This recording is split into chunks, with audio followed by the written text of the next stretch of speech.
90년대에서 00년대 학번들이 지금 자녀들이 이런 학령기 자녀들을 맞이하게 됐을 건데, 이런 이제 부모 세대들 같은 경우에는 본인들이 IMF를 통해서 받은 영향을 부모로부터도 굉장히 크게 받아가지고 전문직이 되는 거를 굉장히 선호하는 그런 직업 체계를 가지고 있거든요. 학령기 자녀들이 학교에서 공부 열심히 하고 좋은 학교 가고, 여기서 좋은 학교는 서울에 있는 인서울 탑10 대학교를 말하는 건데, 그러면 그때부터는 애들은 좀 알아서 취업도 하고 뭣도 하고 좀 살겠지라고 하는 생각에 이제 한 12년을 그 랠리를 시키게 되는 겁니다. 10대 때의 경험을 가지고 쫙 올라온 거기 때문에 이거를 막기가 어렵죠.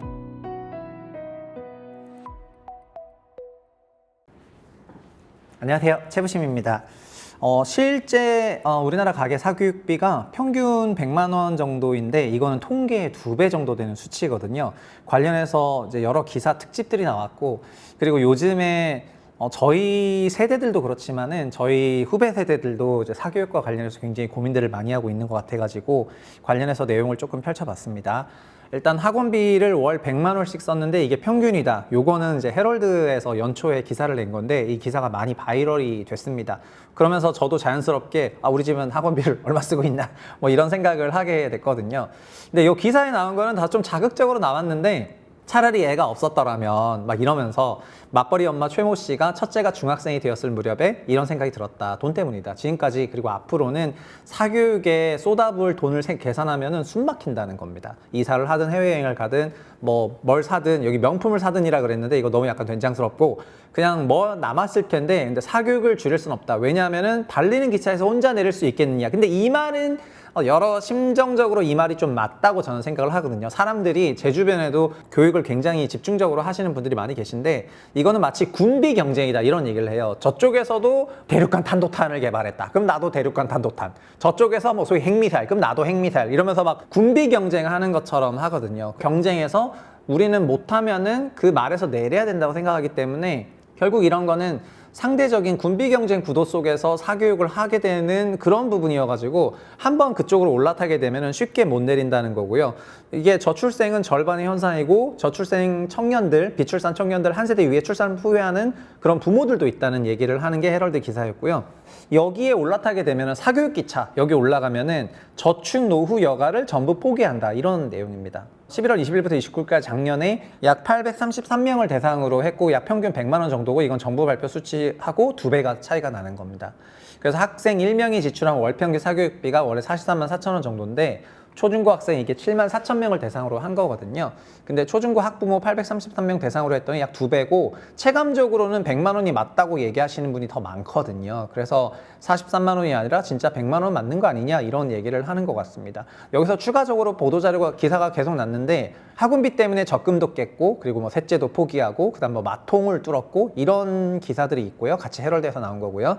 내용을 보면은 지출 총합이 540만 원인데 교육비로 114만 원 냈다는 겁니다. 그리고 이게 24년 12월 대비 25년 1월에 이게 사교육비가 또 올라가게 되거든요. 그래서 114만 원 냈다가 올해는 133만 원 1월부터 이렇게 내게 된 거고, 소득 대비 교육비가 25%. 이거는 거의 DSR 기준으로는 30% 넘어가는 그런 수준이나 마찬가지죠. 사실은 원래 DSR은 세전소득이기 때문에 세전소득 계산으로 하면은 이게 540만 원 벌려면은 한 8천만 원 넘게 벌고 있는 건데, 근데 110만 원대 내면 10몇 %인데 교육비로 이 정도 쓰면은 다른 데 지출을 잘 하기가 없죠. 그래서 소득 대비 가계 지출이 104%로 늘어나서 올라가게 되면은 자기 소득 대비 더 많아서 마이너스 가구고, 그러면은 마이너스 가구니까 대출 이렇게 해야 된다는 얘기가 되겠습니다. 고1이 된 첫째 영어 수학을 합쳐서 총 19만이 올랐고, 오른 게 이 정도입니다. 그 다음에 입시 대비를 위해서 25만 원짜리 국어학원 해야 되고요. 최 씨 가족이 지난 12월 총 지출이 540인데 569만 원으로 이제 넘겼고, 그 다음에 피아노랑 과학은 심지어 그만뒀는데도 이렇다는 거고요. 최 씨 부분 매월 50만 원씩 넣었던 노후 적금을 깼다는 거고요. 학원을 줄 수 없죠. 군비 경쟁이니까. 그래서 돈을 아껴서 자식 미래를 망치는 부모가 될까 봐 두렵다. 이 얘기를 정말 제 지인들도 많이 했고요. 저는 아직 학령기가 저학령기 자녀여가지고 아직 군비 경쟁을 많이 안 하고 있는데, 그래서 제가 왜 그렇게 군비 경쟁 많이 하냐 하면은 저한테 맨날 하는 얘기가 뭐냐면은 너가 아직 안 키워봐서 그래. 중학교 그러니까 소위 성적을 안 받아와서 그래.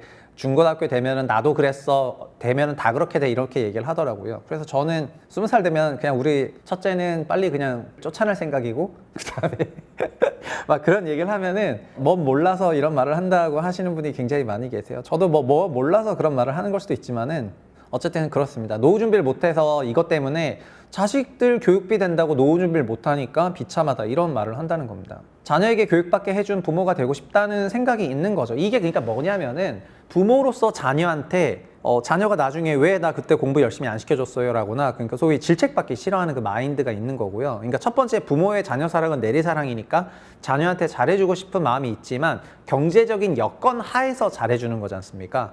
근데 경제적인 여건 하에서 잘해주는 건데 근데 현재 우리나라 대부분의 자녀들 저희 연령대는 소위 IMF를 전후로 중고등학생이었거나 아니면은 그때 막 대학교를 갔거나 이런 사람들이 많은데 그러니까 90년대 학번들이 있겠죠. 90년대에서 00년대 학번들이 지금 자녀들이 이런 학령기 자녀들을 맞이하게 됐을 건데 이런 이제 부모 세대들 같은 경우에는 본인들이 IMF를 통해서 받은 영향을 부모로부터도 굉장히 크게 받아가지고 전문직이 되는 거를 굉장히 선호하는 그런 직업 체계를 가지고 있거든요. 학령기 자녀들이 학교에서 공부 열심히 하고 좋은 학교 가고 여기서 좋은 학교는 서울에 있는 인서울 탑10 대학교를 말하는 건데 이런 인서울 탑10 대학교를 보내고 그러면 그때부터는 애들은 좀 알아서 취업도 하고 뭣도 하고 좀 살겠지라고 하는 생각에 이제 한 12년을 그 랠리를 시키게 되는 겁니다. 그래서 어떻게 보면은 부모들이 갖고 있는 그런 교육관이라는 게 여러 가지 계층을 통해서 구성되긴 하는데 이런 생각이 확정적으로 한국에 가장 많이 퍼졌을 때 그때의 그 경험을 가지고 10대 때의 경험을 가지고 쫙 올라온 거기 때문에 이거를 막기가 어렵죠. 또 그 세대들은 과거보다 아주 집중적으로 공부했던 세대는 아니거든요. 그래가지고 이제 자기가 그렇게 집중적으로 공부했던 건 아니었습니다. 그래서 부모가 자식한테 많은 걸 해주고 싶다 그런 생각이 드는 건데 그러면서 또 계속 군비 경쟁으로 비교를 하니까 저쪽에서 뭐 미사일을 하고 있는지 핵무기를 하고 있는지를 알아야 되고 그래서 저기서 뭘 보내고 있는지 이러면서 학원 비교를 하게 되는데 자연스럽게 예를 들면 수학의 경우에는 황소라고 하는 유명한 학원이 있습니다. 이제 너무 유명해졌습니다. 대치동의 수학학원이고 여기를 못 보내면 나쁜 엄마 된다 이런 생각을 갖고 있는 거고요. 소마에서 소마 프리미엄을 갔다가 이제 황소를 가게 되는데 초등학생 학부모들이 흔히 생각하는 수학 사교육의 정석 과정입니다. 암기식 공부가 아닌 해결력을 길러준다는 사고력 수학 학원이기 때문에 명성이 높아요. 근데 이러기 위해서 여기 가려면은 이제 레테를 받아야 됩니다.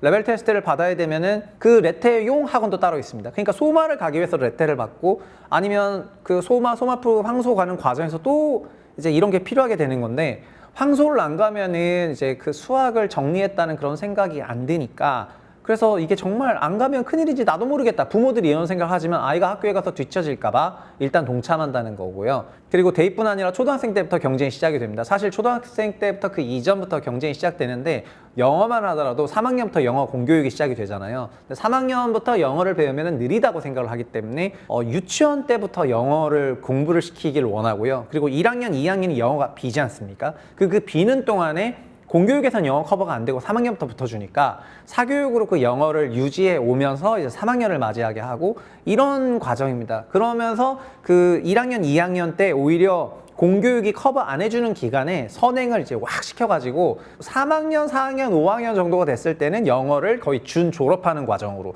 물론 나중에도 따라가는 램프업은 필요하지만은 이러면서 한 과목씩 매듭을 짓고 그러면서 넘어가는 이런 방식을 가게 되거든요. 그래서 이제 사교육 트랙이 있습니다. 사교육 트랙이 있는데 대입뿐 아니라 초등학생 때부터 그러니까 초등학생 이전부터 그때부터 경쟁이 시작된다는 거죠. 사교육을 이용할 수밖에 없다. 헤럴드 경제교육 이렇게 했더니 이렇다. 부족한 학교 교육의 질 탓을 하시는 분이 많습니다. 대치동이 우리나라가 어떻게 보면은 그 은유이면서 동시에 약간 대명사가 됐는데 이런 집중적인 교육을 뭐라고 하냐면은 부모가 개입을 하는 집중적인 자녀 교육이라고 하는데 부모가 정말 풀로 개입을 하죠. 그래서 이때 부모의 개입, 부모의 스케줄대로 학교가 따라주지 않았을 때 부모가 학교를 오히려 블레임을 하는 이런 형태의 교육 체제를 집중적인 부모 개입 교육이라고 하고요. 요거의 정당성, 이렇게 하는 것이 마치 좋고 이게 정답이다라고 얘기를 하는 게 요 책입니다. 불평등한 어린 시절이라는 책이고 저희가 분석왕 때도 이거를 다뤘었는데 이 책을 차제에 한번 읽어보세요. 제가 이제 링크를 남겨놓을게요. 만약에 이 책을 안 읽어봤다면은 이번 기회에 새해니까 한번 읽어보셨으면 좋겠고요. 요거를 읽으시면은 이게 어떻게 보면은 대치동에서 공부시키는 그런 학부모들이 읽었을 때 어마어마한 심리적인 위안을 느낄 수 있는 그런 책이기도 하고 처음에 읽었을 때는 저도 엄청난 충격을 받아가지고 그래서 꼭 한번 읽어보시라고 말씀을 드리고 싶습니다. 정말 명저 중에 명저입니다. 그러나 이것만이 정답이냐?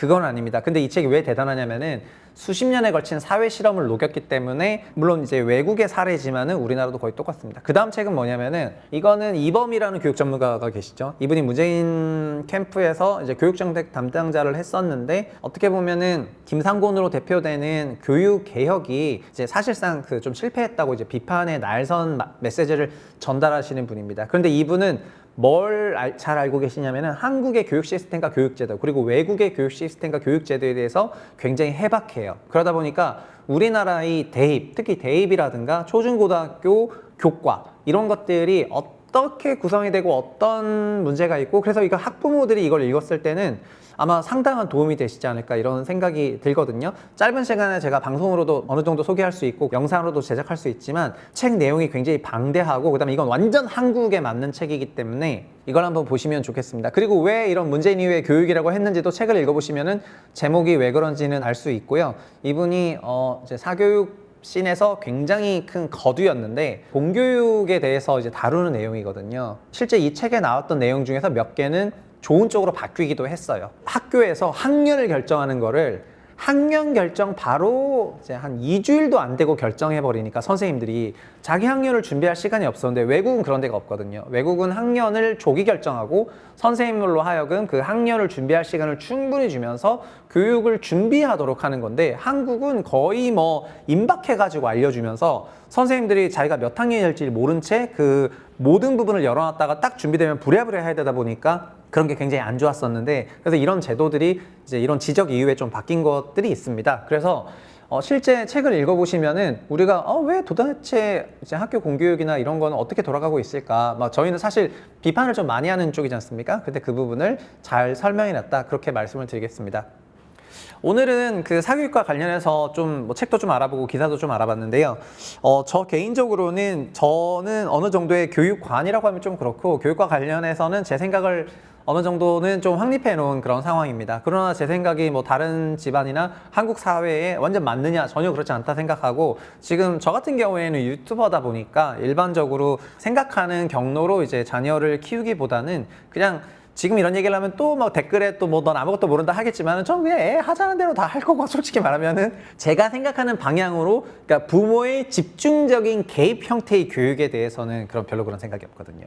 이게 마치 그냥 뭐 도피시키는 거냐 도피하는 거냐 이렇게 받아들일 수도 있지만은 그냥 집중적으로 개입을 하든 집중적으로 개입을 안 하든 그냥 전 크게 별로 달라지진 않을 거라 생각하고요. 다른 방식으로 약간 보조할 생각은 있지만은 진짜 대치동 시스템에 올라타 가지고 진짜 막 쫙쫙 보내고 이래야 되나에 대해 가지고는 저도 약간 의구심이 있어 가지고 하여튼 그렇습니다. 그래서 여러 책들을 한번 보시고 자기만의 걸 찾아보셨으면 좋겠고요. 처음에는 사실 이런 걸로 부부가 별로 다툴 게 없다가 자녀가 태어나기 시작하면 교육 문제로 필히 다투는 과정이 생기고 부부의 합의가 굉장히 필요해지게 되거든요. 근데 부부가 합의를 해야 되는데 보통 부모 중에 한쪽이 이제 외부 집중 컨센서스와 집중적인 교육 가구와 합의를 해버리는 경우에는 그러면은 이제 부모끼리 말이 안 통하면서 이제 이쪽 커뮤니티랑 놀게 되고 그럼 한쪽은 교육에서 이제 붕 떠서 그냥 라이딩이나 시키게 되는 거거든요. 라이딩이나 시키고 여기서 하자는 대로 다 하게 되는 건데 근데 그런 방법도 있지만은 부모가 요새는 여러 가지 고민을 하시는 분들도 많을 거라 생각을 하고요. 자녀들이 결국은 자기가 어떻게 될지에 대해서도 고민을 많이 하기 때문에 자녀를 한번 믿으시고 하시면 좋겠습니다. 여튼 좋은 책 두 권을 같이 꼭 한번 읽어보셨으면 좋겠고 책 두 권은 저희가 링크에 남겨놓도록 하겠습니다. 오늘 여기까지 할게요. 감사합니다.